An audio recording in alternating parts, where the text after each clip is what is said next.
بسم اللہ الرحمن الرحیم۔ السلام علیکم ورحمۃ اللہ وبرکاتہ۔ ایک وقت تھا کہ لوگ پینڈو اسے کہتے تھے جسے دین کے احکامات کا علم نہیں ہوتا تھا۔ ایک دور آج ہے، لوگ پینڈو اسے کہتے ہیں، ویلجرز اسے کہتے ہیں جسے آج کل کے فیشن کا نہیں پتہ۔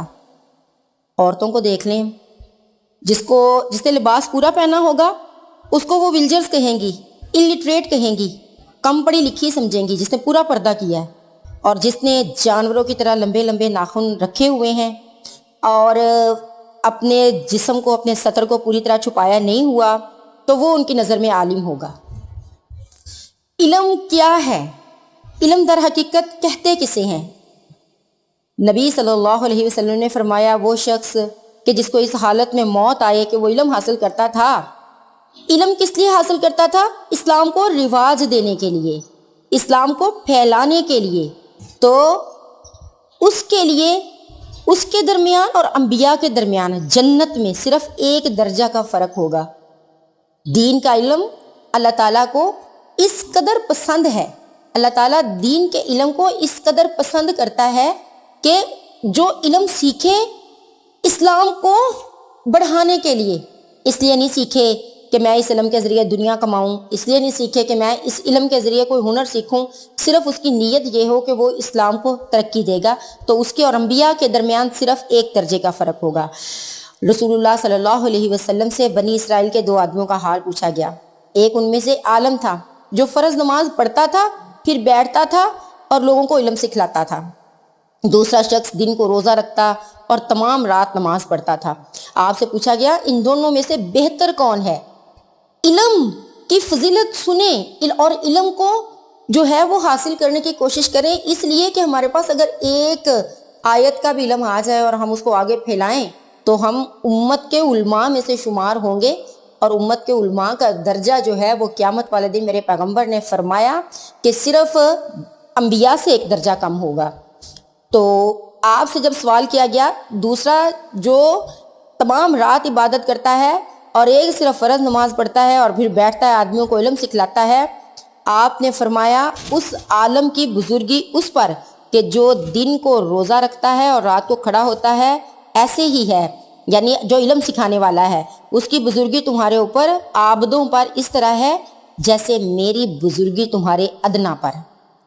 یعنی علم سکھانے والا نبی صلی اللہ علیہ وسلم نے مثال دیکھیں اس کی کس کے ساتھ سمجھائی ہے کہ جیسے آپ صلی اللہ علیہ وسلم کی بزرگی ہم میں سے ادنا پر ہے، اسی طرح وہ بندہ جو ہے وہ انسانوں میں سے زیادہ قدر و عزت والا ہے۔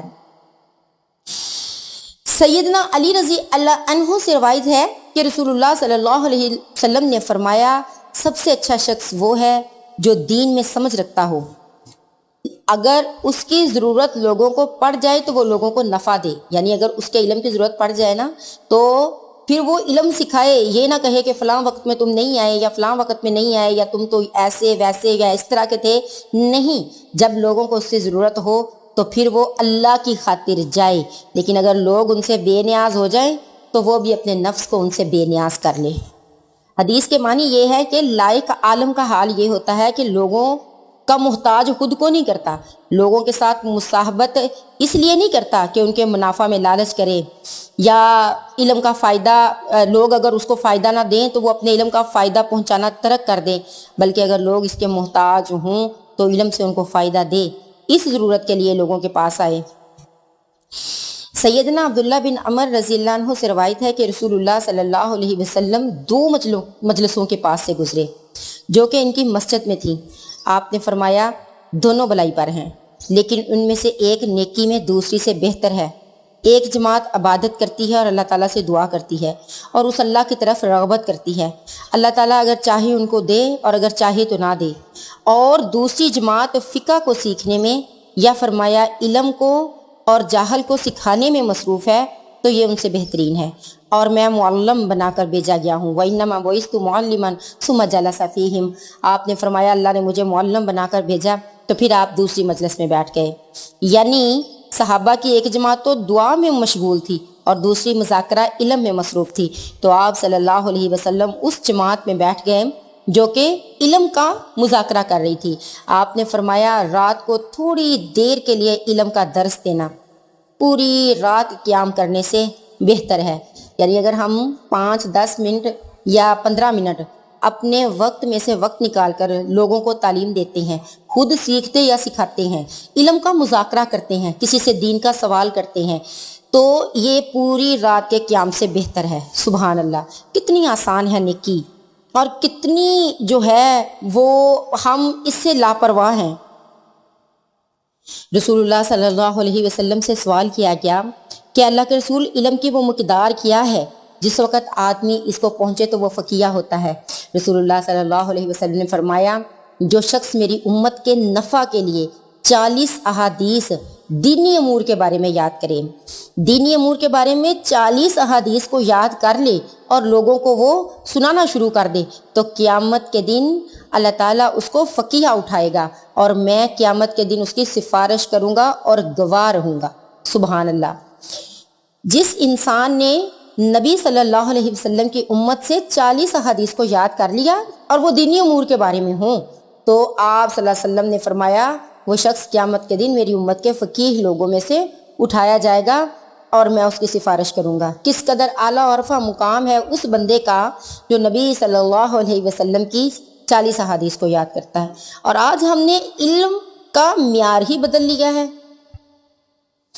ہم نے سخاوت کا معیار بدل لیا، ہم نے اپنے افکار بدل لیے، ہم نے اپنے نظریات بدل لیے، ہم نے جاہلیت کی ڈیفینیشن بدل لی۔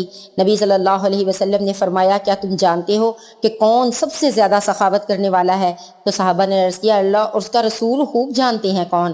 آپ نے فرمایا سب سے بڑا سخی جو ہے وہ اللہ ہے، اس کے بعد بنی آدم میں سے سب سے بڑا سخی میں ہوں، اور میرے بعد وہ شخص سب سے بڑا سخی ہے جس نے دین کا علم حاصل کیا پھر اس کو لوگوں تک پہنچایا۔ قیامت کے دن وہ ایک امیر کی منزل کے مقام پر ہوگا یا ایک گروہ کے مقام پر ہوگا۔ جو انسان علم سیکھتا ہے صرف اس لیے کہ وہ لوگوں کو اس سے نفع پہنچائے۔ اب آپ میں سے میری جو شاگرد ہیں یا میری اسٹوڈنٹس ہیں ان کو میں یہی بتاتی رہتی ہوں کہ آپ نے جب علم سیکھ لینا ہے تو پھر کوشش کرنی ہے جتنا سیکھیں اتنا آگے بھی سکھائیں، کوشش کریں، کاوش کریں اس کے لیے، اور دین کے لیے ہم جتنی زیادہ کوشش کریں گے، جتنی زیادہ کاوش کریں گے، قرآن کو سینے سے لگا کر اس کے علم کو پھیلانا شروع کر دیں گے تو اللہ تعالیٰ ہماری مشکلات کو چننا شروع کر دے گا، اس کو آسان کرنا شروع کر دے گا۔ اور آج کل تو یہ ایک کلک کے اوپر ہے، ہم دین کی کوئی بات سنیں اس کو شیئر کر دیں تو یہ بھی ہم نشر و اشاعت، دین کی نشر و اشاعت میں شامل ہو جائیں گے۔ تو یہ بہت آسان ہے امت کے فقیہ بننا، امت کے نفع مند امت کے لیے بننا، یا علم کا مذاکرہ کرنا، یا ساری رات عبادت کا ثواب لینا بہت آسان ہے۔ صرف ضرورت اس امر کی ہے کہ ہمیں دین کو سیکھنا اور سکھانا آئے۔